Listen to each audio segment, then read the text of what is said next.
有民众伫咧网络顶头铺文讲坐自强号时阵，去互这个注射档案检测到，竟然是藏伫咧医药棚内面。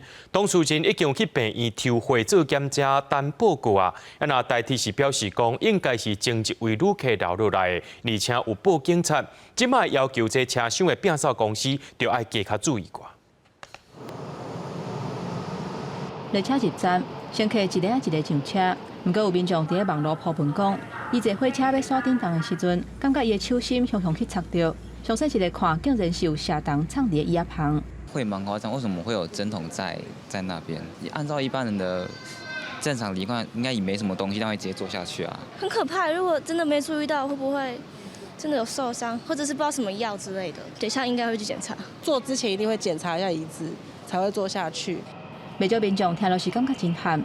因那这个当事人已经抽血做检验，等待报告。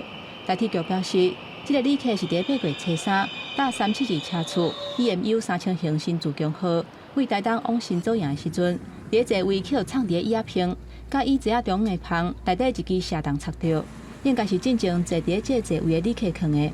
目前已经报警察追查这个乌白放下档的人。目前还没有接到被害人来报案。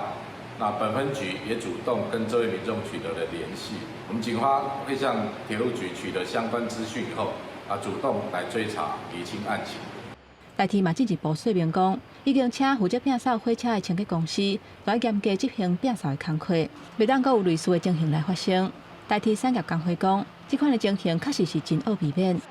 清洁列车的时间其实非常的赶哦，因为我们每一台负责行销的车配置的人数大概就是1到2个人。另外一个，如果它是对号的车次，它抵达的时间如果已经非常的晚，其实也是等到司机把车停妥、断电之后，他再上车进行打扫。那其实他就等于是摸黑的在进行他的这个清洁工作。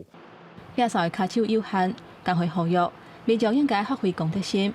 嘛希望未来代替要求外包商做列车清洁的时阵，应该同步看卡手的人数，敢有法度达到清洁的品质甲要求。记者综合报道。